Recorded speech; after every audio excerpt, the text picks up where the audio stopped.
Oke guys, bismillah, assalamualaikum warahmatullahi wabarakatuh. Oke, balik lagi bersama saya Muhammad Rifal. Pada kesempatan kali ini kita akan belajar di materi baru, yaitu materi PHP ya. Nah, di sini kita akan belajar materi PHP dasar atau PHP fundamental. Jadi sebelum kita terjun ke proyek-proyek yang besar nih, kita perlu tahu dulu nih dasarnya atau pondasinya. Maka dari itu kita akan pelajari dari yang paling dasarnya. Oke guys. Oke, langsung aja. Oke, di sini, saya udah ada modul ya. Nah, pengertian dan sejarah tentang PHP. Jadi PHP ini adalah Hypertext Processor, banyak digunakan sebagai bahasa pemrograman yang terkhusus untuk, web development ya. PHP sangat mudah digunakan dan banyak sekali diadopsi oleh pemrograman web. Bahkan hampir mayoritas kebanyakan web di dunia menggunakan bahasa PHP. Nah, bahasa PHP ini diciptakan pada tahun 1995. Nah, kenapa sih kita harus pakai PHP? Nah, karena salah satunya di antaranya adalah, termasuk ke dalam 10 bahasa,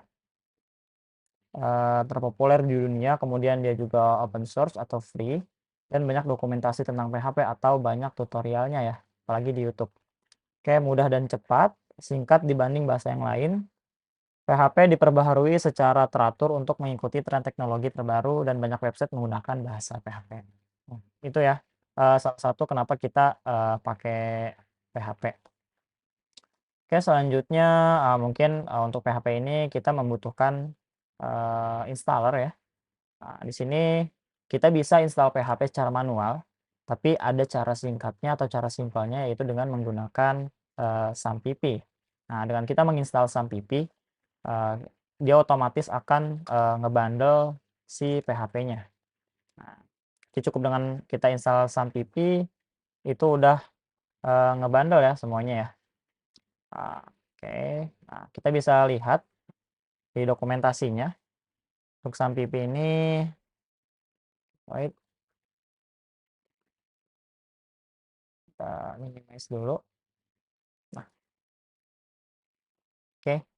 Nah, SAMPP ini tersedia untuk, Windows, Linux, dan juga, Mac ya, macOS. Oke, buat teman-teman yang pakai Windows silahkan di-download untuk versi Windows-nya, kemudian untuk yang menggunakan Linux silahkan juga di-download untuk versi Linux-nya, dan atau yang menggunakan Apple atau MacBook bisa menggunakan yang versi, Apple-nya ya, dan ini juga udah support di, eee, M1 ataupun Intel untuk Mac-nya. Oke, setelah di-install, kemudian untuk instalasinya sangat mudah, tinggal di next-next aja sampai selesai.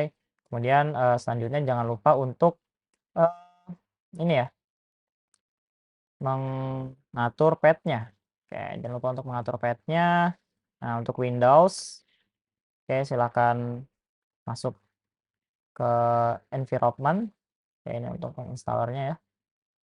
Kita scroll, macOS. Nah, di sini ada mengatur path ya. Nah, untuk macOS seperti ini path-nya. Oke, bisa di-pause dulu untuk videonya. Jadi, ketika telah selesai menginstal SAMPP, teman-teman bisa langsung ikuti teks ini export, spasi path sama dengan kayak kemudian di sini ada directory si SAMPP-nya. Nah, kemudian tinggal di-enter aja, seperti itu.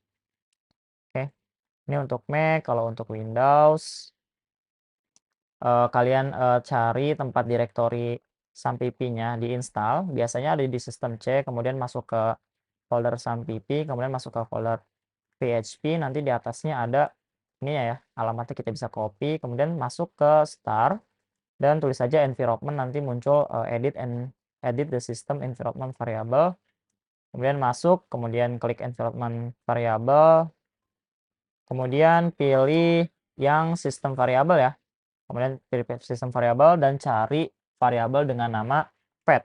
Nah, oke, kemudian setelah itu kita klik new dan kita tambahkan, yang tadi directory PHP di dalam SAMPP yang tadi, kemudian klik OK. Oke, setelah itu selesai. Oke, selanjutnya adalah, kita perlu menggunakan aplikasi text editor, yang itu adalah, Visual Studio Code. Nah, teman-teman bisa download di Google ya. Nah, teman-teman bisa download di Google. cari aja Visual Studio Code. Visual Studio Code, oke. Nah, di sini teman-teman bisa download dan sesuaikan dengan, sistem operasi yang teman-teman pakai. Oke, untuk penginstalannya cukup mudah, tinggal next next sampai selesai. Oke, itu ya, eee, opening tentang yang diperlukan untuk memulai, belajar PHP. Oke, yang pertama adalah kita menginstal SAMPP, kemudian yang kedua adalah kita menginstal Visual Studio Code. Nah, oke, dan jangan lupa untuk, menginstal Path-nya, oke? Oke, mungkin, cukup sekian untuk video pertama kita. Nanti kita akan lanjutkan di video selanjutnya, yaitu materi file PHP. Oke, mungkin cukup sekian. Assalamualaikum warahmatullahi wabarakatuh.